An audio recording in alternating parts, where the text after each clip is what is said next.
Category की जो general category है, जनरल कैटेगरी की अपन बात करते हैं तो आप देख पाते हैं दोस्तों जनरल कैटेगरी में पुरुष है तो इसकी कट ऑफ जो है ये नंबर ऑफ क्वेश्चन है, प्रश्न है, इतने प्रश्न सही करने पर जो है आपका सिलेक्शन पक्का मान लीजिए। तो अगर मेल है पुरुष है दोस्तों और उसने 4th ग्रेड का एग्जाम दिया है या देगा तो लगभग उसके 65 प्रश्न सही होना चाहिए, 65 प्रश्न उसके सही होना चाहिए, तब जाके मान लीजिए उसका सिलेक्शन पक्का हो जाएगा। ये जो मान लीजिए कि सिर्फ स्कोर आपका हो जाता है, ठीक है। अगर जनरल कैटेगरी से महिला है, फीमेल है, महिला है तो इससे 2 नंबर आप इसे कमा लो, 63 नंबर 63 नंबर ये प्रश्न संख्या है, 63 प्रश्न सही करने पर महिला है अगर जनरल कैटेगरी से सामान्य वर्ग से तो उसका सिलेक्शन जो है कंफर्म मान लीजिए आप, ठीक। तो देखिए भाई ईडब्ल्यूएस के हिसाब से क्या जो है कट ऑफ रहने वाली है, तो इसमें आप देख पाते हैं यही पुरुष है, मेल मतलब पुरुष अगर है दोस्तों तो 63 क्वेश्चन उसके सही होना चाहिए, लगभग इतने क्वेश्चन अगर सही करता है तो लगभग उसका सिलेक्शन पक्का माना जाएगा। अगर फीमेल है, महिला है दोस्तों, फीमेल है तो लगभग 60% जो है उनके सही होना कट ऑफ रहेगी, ईडब्ल्यूएस की कट ऑफ रहेगी, वही आपकी ओबीसी की कट ऑफ रहने वाली है, वही किसी रहने वाली ओबीसी की, तो इसकी जो कट ऑफ है वो रहेगी अगर पुरुष है, मेल है तो 60% जो है आपको सही करने होंगे, ठीक है। इसके बाद में बात करते हैं, इसके बाद में दोस्तों बात करते हैं मेल है, पुरुष है तो लगभग 60% आपके सही होना जरूरी। अगर आप फीमेल है ऐसी एसटी करके देखिए, एसटी का प्रश्न आपके सही होना चाहिए, ठीक है। और अगर फीमेल की बात करें, फीमेल के अगर आप इतने प्रश्न सही कर लेते हो तो आपका होने की संभावना है पक्का हो, ठीक है दोस्तों। अगर हम इस अगर वो 80 प्लस क्वेश्चन आपके अभी जो तो कोई टेंशन नहीं है, या तो 2-3 अंक नीचे रह जाएगी या 2-3 अंक ऊपर चली जाएगी, यहाँ आसपास ही रहने वाली है, यानी 80 का आपके सेफ स्कोर रहेगा। अब यहाँ से ओबीसी वाले सर्वाधिक फॉर्म वाले ओबीसी, मेरा जब तक इस भर्ती को देखा, भर्ती के अंदर पदों को देखा तो मेरे को ये लगा कि जनरल और ओबीसी में आपस में टक्कर हो जाएगी। हम करें तो करें, क्या बोले तो बोले।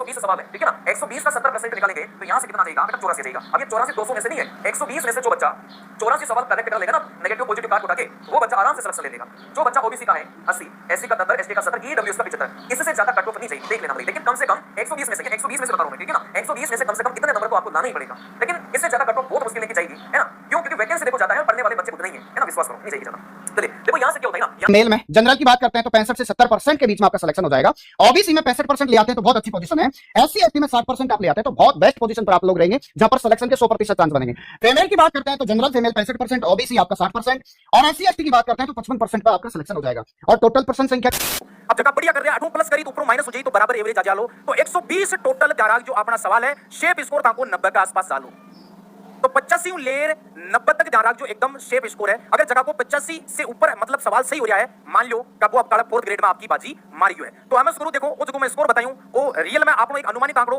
बन सका है, ठीक है ना। क्योंकि जत्ता में देखा 4th ग्रेड को देखो पहली बार एग्जाम लाग रही है, लेकिन लारे राजस्थान की जगह भर्तियों को पैटर्न चल रही है, पेपरों को पैटर्न चल रही है, पर अपन देखा जहां वो स्कोर एकदम शेप स्कोर कुछ भी जनरल कैटेगरी का बच्चा है, यदि आप 85 नंबर पर है, ये एवरेज नंबर है, टोटल 85 ये तो आपके आने ही चाहिए। यदि आपके इससे कम आ रहे हैं तो सोचने का विषय है। तो मेरी तरफ से जो कट ऑफ है तो सेम स्कोर मुश्किल है ना कि आप 120 क्वेश्चन में से 90 क्वेश्चन सही करके आ जाना, आपका सिलेक्शन हो जाएगा। मैं 3 चरणों का मतलब पहला चरण जिसने अपने प्रश्न आ रहे हैं वो करने है, दूसरा करना है 50 सेकंड में। विराट ने क्या किया, 1 मिनट टिक मार करके 1.5 घंटा खराब कर दिया। तो 90 से 100 के बीच में प्रश्न करके आया ना, वो काट पीट के मैं ये कह सकता हूं आपको जिसके प्रश्न 85 90 यहां तक रह रहे हैं, यानी जिस विद्यार्थी ने 100 किए और काट पीट के जिसके रह रहे हैं ना 90,